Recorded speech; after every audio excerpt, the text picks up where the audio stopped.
Defensive coordinator Tom Mason said he can see you improving and getting more comfortable almost with every game. Where do you feel like you've made the biggest growth in that area? It's just going off the ball. I mean,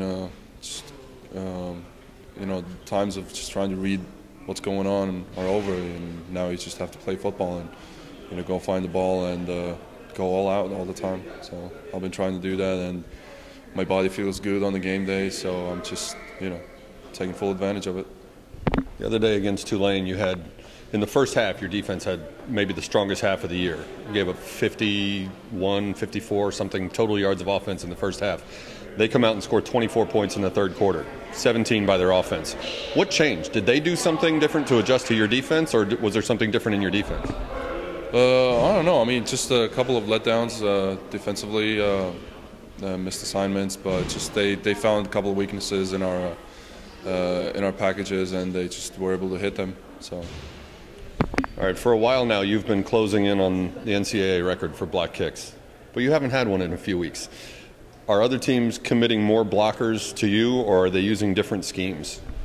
Well, they either move the ball back a yard or a half, and they just get ready for us against Tulsa and a couple other teams. I mean, we've been close, but just haven't got the final push to get there.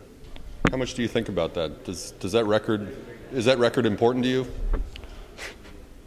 I mean, it's just it would be nice to have it. I mean, like I said, I'm trying to go as hard as I can every down, and applies a field goal as well.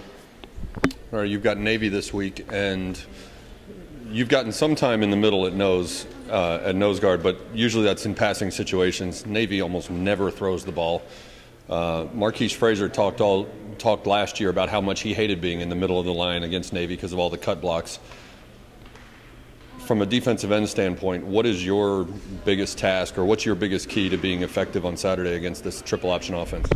Well, like we just discussed today in the defensive meeting, it's all assignment football, and you have to do your assignment to be, to beat this team. So if everyone does what they're supposed to do and tackles the guy with the ball, we're going to be good.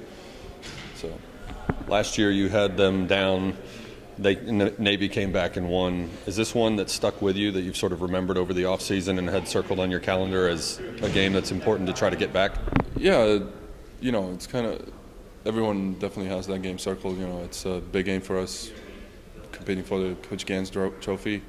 But with this kind of team, they're really disciplined. They're playing the full 60 minutes of football, so we need to match the intensity the entire time and not let off in the second half, even if we lead or not. We just have to keep playing. You mentioned the Frank Gansz trophy, and obviously his son, Frank Gansz Jr., is now your special teams coach. What has he meant to you this year, and what would it mean to you to be able to hand him the trophy named after his father? It would be a great honor. I mean, it would be definitely something really special for this team, and that would give us definitely more motivation probably for coming weeks. So, I mean, it's a big game, but we can make it the biggest game of the year. We just have to go and do our assignments.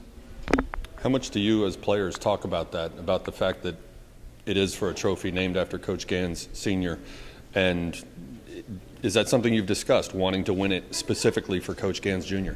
Well, we've been talking about it for past years now, and it's a personal game on many levels. So we have to take it personally and give it our best. And it's Coach Gansz lives in us, and especially the seniors, because they're the ones who remember him.